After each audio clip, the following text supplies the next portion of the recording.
आइए प्यारे, आप सभी का हार्दिक स्वागत एवं अभिनंदन है इस वीडियो में।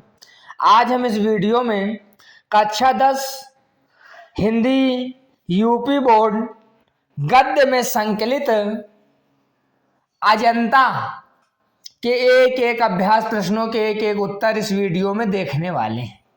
तो अब हम प्रश्नों के उत्तर आपके सामने प्रस्तुत करना प्रारंभ कर रहे हैं। लिखा हुआ है, दिए गए गद्यांशों पर आधारित प्रश्नों के उत्तर दीजिए कि जिंदगी को मौत के पंजों से मुक्त कर उसे अमर बनाने के लिए आदमी ने पहाड़ काटा है। तो भगवत शरण उपाध्याय जी अजंता के बारे में पूरी चर्चा कर रहे हैं, उसी का व्याख्यान कर रहे हैं। तो इस गद्यांश का पहला प्रश्न है, उपयुक्त गद्यांश का संदर्भ लिखिए। तो इस प्रकार हम संकेत डाल लेंगे, क्योंकि जिंदगी को से लेकर विरासत बन गई है तक संकेत के माध्यम से ये हम दर्शाएंगे कि इसी गद्यांश का उत्तर है। ये दर्शाना होता है संकेत लिखकर। तो प्रश्नोत्तर का डालेंगे। पहला प्रश्न है इस गद्यांश का कि उपयुक्त गद्यांश का संदर्भ लिखिए। तो आप जो गद्यांश आधारित प्रश्न है, पूरा गद्यांश आप पढ़िए, हम आपको उत्तर बता रहे हैं। तो संदर्भ किस प्रकार लिखेंगे? इस प्रकार लिखेंगे नोट्स में कि प्रस्तुत गद्यांश हमारी पठित पाठ्य पुस्तक हिंदी में संकलित अजंता नामक पाठ से लिया गया है, जिसके लेखक डॉक्टर भगवत शरण उपाध्याय जी हैं। दूसरा प्रश्न है, रेखांकित अंश की व्याख्या कीजिए जो गद्यांश में है। तो जितना रेखांकित है इसको आप पढ़िए और समझिए, और व्याख्या आपके समक्ष यहाँ प्रस्तुत है। अगर हम व्याख्या भी पढ़ेंगे तो वीडियो लंबी हो जाएगी, ज़्यादा समय हमको वेस्ट नहीं करना है। तुरंत आप इसकी व्याख्या लिखिए प्रश्न, और आप प्रश्न पढ़ते रहिए। कापी पेन किताब आपके समक्ष होनी चाहिए। तो इसकी व्याख्या लिखिए। लेखक कहते हैं कि मनुष्य अपनी यादों और कलाओं को अमर रखने के लिए पहाड़ को काट डाला। लेखक के अनुसार मनुष्य का जीवन क्षणभंगुर है और मृत्यु निश्चित है। क्षणभंगुर माने क्षण में भंग होने वाला है, कभी भी मृत्यु आ सकती है। परंतु मनुष्य ने अपनी कला, संस्कृति और इतिहास को हमेशा के लिए जीवित रखने के लिए, अर्थात आने वाली पीढ़ियों को भी दिखाने के लिए, पहाड़ों की छाती को काटकर उनमें सुंदर गुफाएं, मूर्तियां और चित्र बनाए। इस प्रकार व्याख्या लिखने के बाद तीसरे का दो प्रश्न है। प्रश्न है कि इंसान की विशेषताओं को पीढ़ियों तक पहुंचाने के लिए आदमी ने कौन सी युक्तियां सोची और की हैं, अथवा इंसान की खूबियों को अगली पीढ़ियों तक पहुंचाने के लिए आदमी ने कौन कौन से उपाय किए। तो इसका उत्तर हम इस प्रकार लिखेंगे कि इंसान ने अपने संदेशों और विशेषताओं को आने वाली पीढ़ियों तक पहुंचाने के लिए चट्टानों पर संदेश खोदे, यानी संदेश लिखे। चट्टानों पर शिलालेख होते थे ना पहले, खोदे, पत्थरों पर लेख लिखे। अगला प्रश्न है, मनुष्य ने अपनी धरोहरों को किस प्रकार संजोकर रखा है। तो उत्तर लिखेंगे, मनुष्य ने अपने धरोहरों को चट्टानों पर लिखकर और अपनी मूर्ति कलाओं के द्वारा संजोकर रखा है। इसके बाद प्रश्न है खा। इस गद्यांश का पहला प्रश्न है, उपयुक्त गद्यांश का संदर्भ लिखिए। संदर्भ पूर्वत ही रहेगा। दूसरा प्रश्न, गद्यांश के रेखांकित अंश की व्याख्या कीजिए। तो इस प्रकार हम हेडिंग डालने के बाद लिखेंगे कि लेखक कहते हैं कि जिस प्रकार कुशल कारीगरों ने अपनी मेहनत से इन गुफाओं में चमक और रौनक भर दी है, चित्रकारों ने अपने रंगों और रेखाओं के माध्यम से मानव जीवन के दर्द और करुणा की कहानियों को सजीव कर दिया है, और मूर्तिकार ने अपनी छेनी से पत्थरों को तराश कर सुंदर मूर्तियां गढ़ी हैं, ठीक उसी प्रकार अजंता की इन कलाओं पर प्रकृति का विशेष आशीर्वाद और सौंदर्य भी बरस पड़ा। वहाँ का प्राकृतिक वातावरण भी इन कलाओं को देखकर जीवंत हो उठा, और ऐसा प्रतीत होता है जैसे प्रकृति स्वयं खुशी से थिरक उठी हो। तीसरा प्रश्न है, अजंता की मूर्तिकला की कौन सी विशेषताएं इस गद्यांश में बताई गई हैं? तो इस प्रश्न का उत्तर लिखेंगे कि अजंता की मूर्तिकला में दर्द और दया, मानव श्रम, प्राकृतिक सौंदर्यता आदि विशेषताएं बताई गई है। इसके बाद हम गद्यांश देखेंगे गा। तो इसका पहला प्रश्न क्या है कि उपयुक्त गद्यांश का संदर्भ लिखिए। तो संदर्भ पूर्वत ही रह गया, यानी पहले वाला ही, बार बार लिखने का कोई फायदा नहीं संदर्भ। दूसरा प्रश्न, गद्यांश के रेखांकित अंश की व्याख्या कीजिए। तो रेखांकित अंश कौन सा है? आपके सामने दिख रहा है कि भीतर की समूची दीवारें और छतें रगड़कर चिकनी कर ली गई ना, यानी अजंता की गुफाओं के बारे में बात बता रहा है कि अजंता की गुफाओं को ये किया गया। तो इसकी व्याख्या इस प्रकार लिखेंगे, प्रस्तुत गद्यांश में लेखक कहते हैं कि सर्वप्रथम गुफाओं के अंदर की दीवारों और छतों को रगड़ साफ करके अत्यधिक चिकना बना लिया गया। इसके बाद उस चिकनी पृष्ठभूमि पर चित्रकारों के द्वारा अनेकों चित्र बना दिए गए, जिनको देखकर ऐसा लगता है कि चित्रों की एक नई ही दुनिया कर दी गई हो। गुफा के भीतरी दीवारों पर चित्रकारों के द्वारा विभिन्न चित्रों को बाहरी रेखाओं द्वारा प्रदर्शित किया गया और उसके बाद उनके शिष्यों ने उन चित्रों को रंग कर ऐसा बना दिया कि वे सजीव लगने लगी। इसके बाद प्रश्न है तीसरा। तो तीसरा के भी दो उप प्रश्न हैं। ए प्रश्न कह रहा है कि पहाड़ों को किस प्रकार जीवंत बनाया गया, गद्यांश के आधार पर स्पष्ट कीजिए। तो उत्तर लिखेंगे कि पहाड़ों की दीवारों पर अनेक प्रकार की कहानियों और सजीव चित्रों को उकेर कर उन्हें जीवंत बनाया गया, यानी उभार कर, जिसे उकेरना कहते हैं। अगला प्रश्न भी है, अजंता की गुफाएं कहाँ स्थित हैं? तो उत्तर लिखेंगे, अजंता की गुफाएं भारत के महाराष्ट्र राज्य के औरंगाबाद जिले में स्थित हैं। इसके बाद घा गद्यांश को पढ़िए। इसका पहला प्रश्न क्या है? पहला प्रश्न, उपयुक्त गद्यांश का संदर्भ लिखिए। संदर्भ तो पूर्वत ही रहेगा, पूरे पाठ का एक ही संदर्भ है, बार बार लिखने की आवश्यकता नहीं। दूसरा प्रश्न है, गद्यांश के रेखांकित अंश की व्याख्या कीजिए। जो रेखांकित है इसको पढ़िए, व्याख्या यहाँ समझिए। रेखांकित अंश में अजंता की गुफाओं की दीवारों पर बने चित्र का वर्णन किया गया है। लेखक कहता है कि इन चित्रों को देखकर ऐसा लगता है मानो इन्हीं दीवारों पर जीवन स्वयं उतर आया हो। ये चित्र आश्चर्यजनक कथाओं का एक विशाल भंडार के जैसे प्रतीत होते हैं। बंदरों, हाथियों और हिरणों की चित्र कथाओं द्वारा क्रूरता, भय, दया और त्याग की भावना का यहाँ सजीव चित्रण हुआ है। किसी चित्र में क्रूरता है तो किसी चित्र में असीमित दया की कहानी चित्रित है। कहीं पाप का दृश्य अंकित है तो कहीं क्षमा का भी दृश्य है। इस प्रकार हम रेखांकित अंश की व्याख्या करेंगे। अगला प्रश्न है तीसरा के 3 उप प्रश्न हैं। ए प्रश्न है, दीवारों पर बने चित्र किन किन से संबंधित हैं?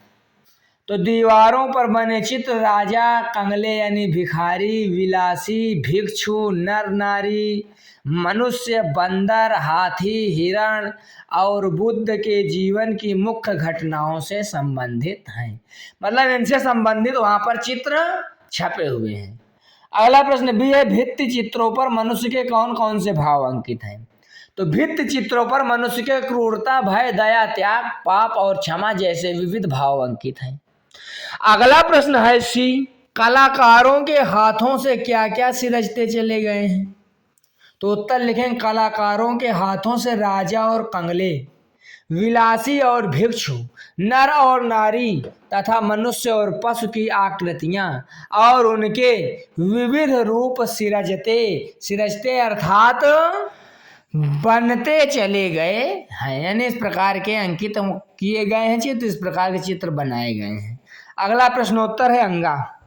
तो अंगा गद्यांश को आप लोग पढ़िए और इसका पहला प्रश्न संदर्भ लिखने के लिए है। संदर्भ पूर्वत ही रहेगा। दूसरा रेखांकित अंश की व्याख्या करना है, तो रेखांकित अंश की व्याख्या देखिए किस प्रकार लिखेंगे अंगा का, कि लेखक कहते हैं कि इन गुफाओं में अनेकों प्रकार के चित्र अंकित हैं। इन दीवारों पर मानव जीवन के सभी पक्षों को समेटा गया है।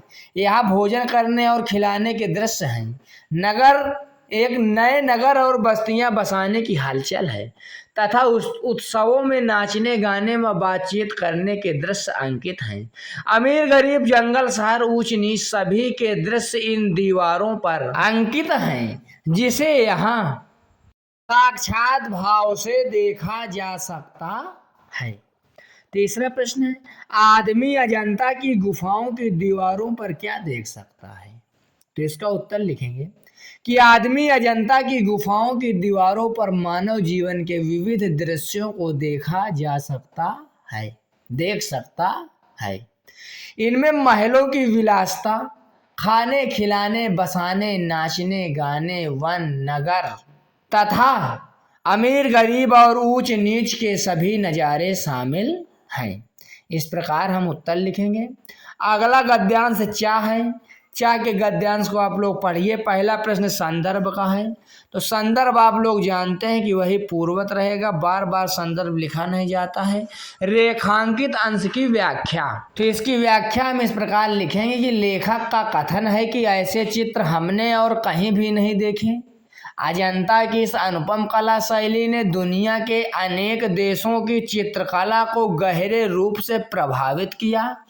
पूर्व के देश जैसे श्रीलंका, चीन, जापान आदि की प्राचीन कला पर तो इसका स्पष्ट प्रभाव दिखाई देता है। इसके साथ ही मध्य और पश्चिमी एशिया के देश भी इसके कल्याणकारी और सुंदर प्रभाव से अछूते नहीं रह सके। अगला प्रश्न है तीसरा का दो प्रश्न है। ए है कि अजंता की चित्रकला का बाहर के देशों पर क्या प्रभाव पड़ा? तो उत्तर लिखेंगे अजंता की चित्रकला के प्रभाव से ही बाहर के देशों की चित्रकला अत्यंत समृद्ध हुई। अगला प्रश्न है बी, अजंता किस कला के लिए अद्वितीय स्थान रखता है? तो उत्तर लिखेंगे अजंता चित्रकलाओं के लिए अद्वितीय स्थान रखता है। इसके बाद हम अगला गद्यांश देखेंगे छा। तो प्रश्नोत्तर छा इसे डाल लेंगे। पहला प्रश्न संदर्भ है, आप लोग पढ़िए। रेखांकित अंश की व्याख्या लिखना है दूसरे प्रश्न की। दूसरा प्रश्न है, तो इसमें क्या है कि पिछले जन्म की ये कथाएं जातक कहलाते हैं। किसकी? जो बुद्ध धर्म से, बौद्ध से संबंधित कथाएं हैं जो पिछले जन्म के, उनके बारे में उनको जातक कथा कहा जाता है।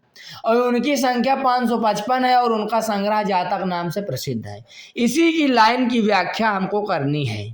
प्रकार हम हेडिंग डालेंगे दूसरा की रेखांकित अंश की व्याख्या और लिखेंगे कि लेखक के अनुसार महात्मा बुद्ध के वर्तमान जीवन की घटनाओं के साथ उनके पूर्व जन्मों की काल्पनिक या लोक कथाओं को जातक कथा कहा जाता है।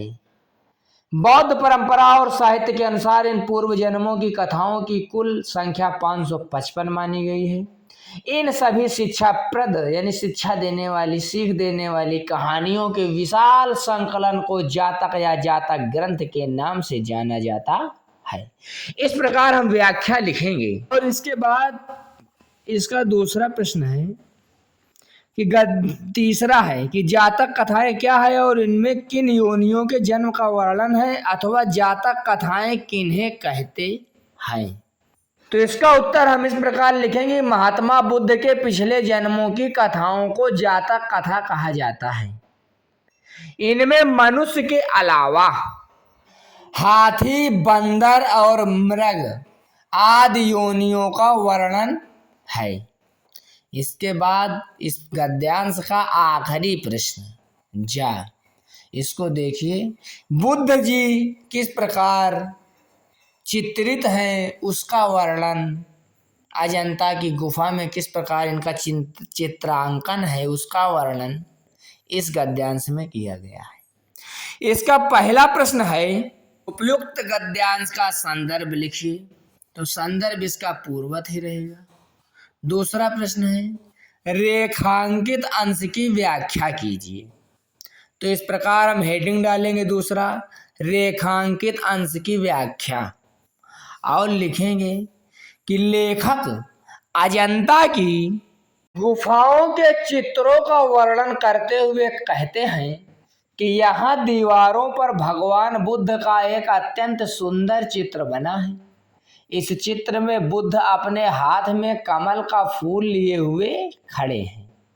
उनकी छवि से अलौकिक सौंदर्य छलक रहा है और उनके विशाल नेत्रों से करुणा तथा ज्ञान की ज्योति फैल रही है। इसके ठीक पास में उनकी पत्नी यशोधरा का चित्र है, जो त्रिभंग मुद्रा यानी 3 जगह से टेढ़ हो जाना शरीर से, तो वो त्रिभंग मुद्रा कहलाती है। तो जो त्रिभंग मुद्रा हाथ में कमल नाल धारण किए खड़ी है। इस प्रकार हम इस अंश के गद्यांश आधारित रेखांकित अंश की व्याख्या करेंगे। और अब तीसरा प्रश्न और इस पूरे गद्यांश का गद्यांश आधारित आखिरी प्रश्न है कि उपयुक्त गद्यांश में कहाँ के दृश्यों का चित्रण किया गया है। तो उपयुक्त गद्यांश में अजंता की गुफाओं की दीवारों पर बने चित्रों के दृश्यों का चित्रण किया गया है। इस प्रकार के आज से आपके समक्ष वीडियो समाप्त होते हैं। आप लोग नोट्स कंप्लीट करते हुए यूपी बोर्ड की तैयारी आप इस चैनल से करिए। आपके सभी पाठों को इसी प्रकार सुंदर तरीके से आपके समक्ष प्रश्नोत्तर के साथ प्रस्तुत किया जाता है। आप लाभान्वित होइए और दूसरों तक इस वीडियो को शेयर करके, अपने मित्रों को शेयर करके उनको भी लाभ प्रदान करवाइए। आप सभी का बहुत बहुत धन्यवाद है। समस्त महानुभाव जो इस वीडियो में विश्वास रखते हैं, चैनल को देखते हैं, और न रखते हो विश्वास तो विश्वास बना लीजिए, क्योंकि यही एक ऐसा मात्र चैनल है जो आपको प्रतिवर्ष नवीन संस्करण के आधारित प्रश्नों के उत्तर उपलब्ध कराता है। अब भाषा का रंग कोई विशेष नहीं है, इसीलिए इसके उत्तरों को हमने आपके समक्ष नहीं प्रस्तुत किया है, नहीं इस प्रश्न के भी उत्तर हम करवाते हैं। अब महात्मा बुद्ध का चित्रण करना है, पाठ के आधार पर आप कर ही लेंगे। आप ही अनु आप सह पर उपसर्ग लगाकर 2 शब्द बनाइए, 2 शब्द, तो उपसर्ग लगाकर बना लीजिए कोई भी शब्द। ता व आई तो प्रत्ययों का प्रयोग करके अन्य शब्द बनाइए, यानी आखिरी में प्रयोग करना होता है प्रत्यय का अन्य शब्द बना लीजिए, उपसर्ग पहले लगाकर शब्द बना लीजिए। इसको आप कर लेंगे, ना कर पाएंगे कमेंट करेंगे तो फिर हम बताएंगे भी आपको। तो इसी प्रकार आप लोग, हमको आशा है, विश्वास है कि आप जुड़े रहेंगे और आप भी लाभ प्रदान करेंगे, आप दूसरों को भी लाभ प्रदान करवाएंगे। आप सभी का बहुत बहुत यह चैनल धन्यवाद करता है। मैं आपका बहुत बहुत स्वागत करता हूँ।